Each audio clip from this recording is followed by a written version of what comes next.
Good evening, folks. This is your ticker guy, Carl, coming at you from Niceville, Florida on the 27th of May. I want to talk to you about the mortgage-backed security market, the 10-year Treasury, and the stock market this evening. You may have noticed that the market was down fairly solidly today. Not a crash, but down a lot, 170-some points in the Dow. But the real story was over in interest rates, where the 10-year Treasury went to 3.695% as of the close of cash trading in the pits in Chicago.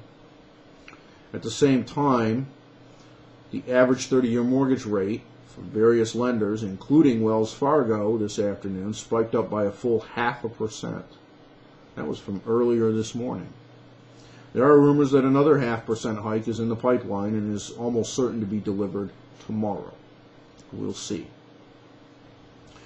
The reason for this is somewhat complex, but essentially what has happened is that treasuries and thus mortgage debt have both gotten far too cheap compared to reality. You see, when you spend too much on your credit card, eventually the bank gets nervous about getting paid back and they start to raise your interest rates. I know President Bush did an awful lot of that, $700 billion to hand out to banks, hundreds of billions in conduits and other BS, all kinds of money, $6-7 trillion promised or handed out through the Federal Reserve. All of it, you sat back and watched football, basketball through the winter. You got all hyped up about the election and the inauguration. And your 401ks were shredded by 35%.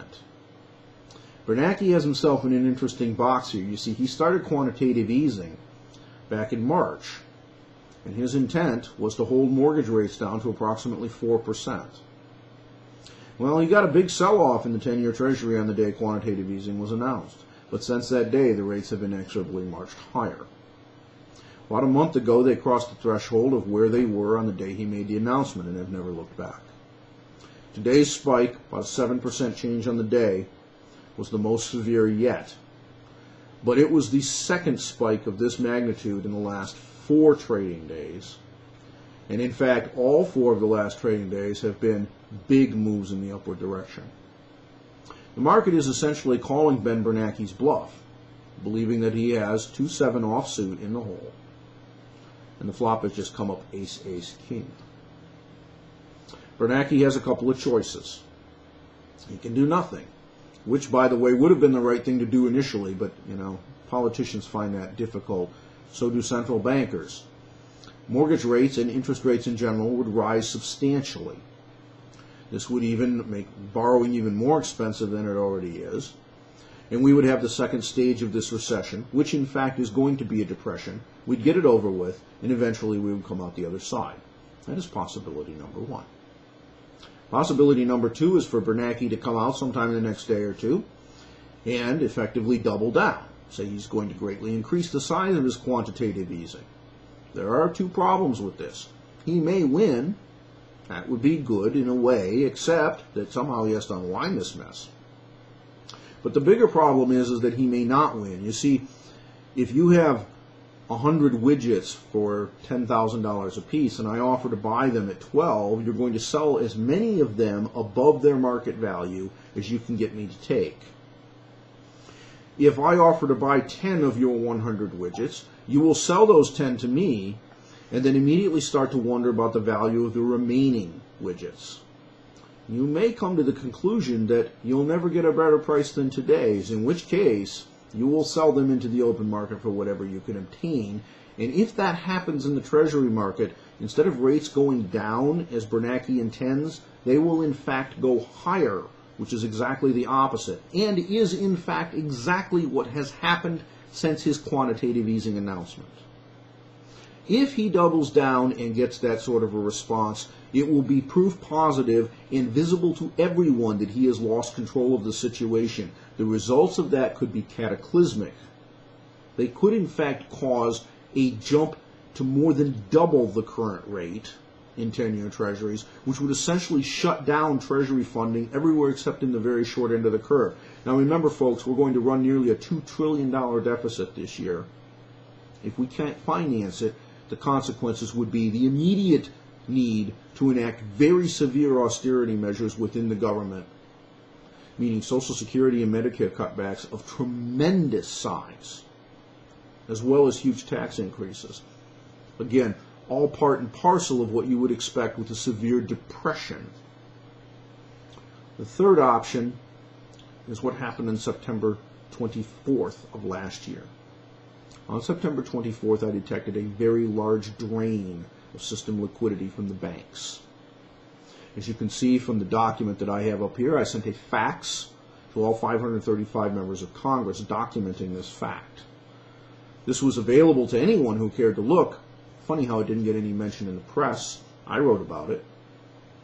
2 days later, the stock market began its inexorable decline, losing more than 30% of its value, going from 1185 on 9/24 to 747 on 11/20. That's the S&P 500. That's a more than 30% loss of value that came directly out of your 401k and IRA account, and it did not happen by accident. It happened as a direct result of the liquidity drain, and that was a deliberate act, ladies and gentlemen. It was not an accident. It was a decision made by the Federal Reserve, and specifically the Federal Reserve Bank of New York. Why the decision was made, we'll never know, but it was during the debate on the EESA, the TARP bill. Did somebody need to scare people? Maybe their little experiment got slightly out of hand. We'll never know. What I do know is this: if you need to drive people into bonds, the only way I've ever seen be effective is to crash stocks. So it is not beyond the pale that it could happen again, but the problem now is that the standard liquidity measurements that are visible and available to everyone in the public no longer mean anything because of all the alphabet soup games that Bernanke has played with the Fed. As a result, I won't be able to detect it until it happens, and you won't be able to get a warning, at least not from me. But this is something to be aware of if you've enjoyed the rally from 666 all the way up to where we are today. Bernanke may indeed feel that he has a free 300 points worth of movement allowed to him in the S&P 500 because of that rally. Let's hope not. Finally, folks, you need to get informed and get involved. There is absolutely no reason on God's green earth why this sort of machination should be going on behind closed doors. There's no reason why we should have people spouting off about how subprime is contained and all of these other things are also wonderful, be wrong continually for more than 2 years and keep their jobs in government. There's no reason why we should tolerate this at the federal level, and there's no reason why we should tolerate all the whining and screaming about bailouts at the state level. There's no reason why we should tolerate the derogation of the rule of law within Chrysler and General Motors, but you know what? We all are. It's time to stand up and say enough. I urge you to go over to the website www.federationist.org, FEDERATIONIST.org. Read it. Get on the forums. Get registered. Let's debate these issues. Let's get some political power together for, by, and of the people. Our government is supposed to be one of a limited federal branch with most of the power in the states. Do you know why? So this kind of looting doesn't happen, because it's too close to the individual people. And the people will not allow it. You, I, everybody in this nation, we must choose. And we must choose now. It is unavoidable that we will undergo more economic pain. The question is, do the people who instigated this, the people who made the bad loans, the people who went out there and handed out all this liar paper and garbage, should they bear the majority of the cost, or should it come out of your hide?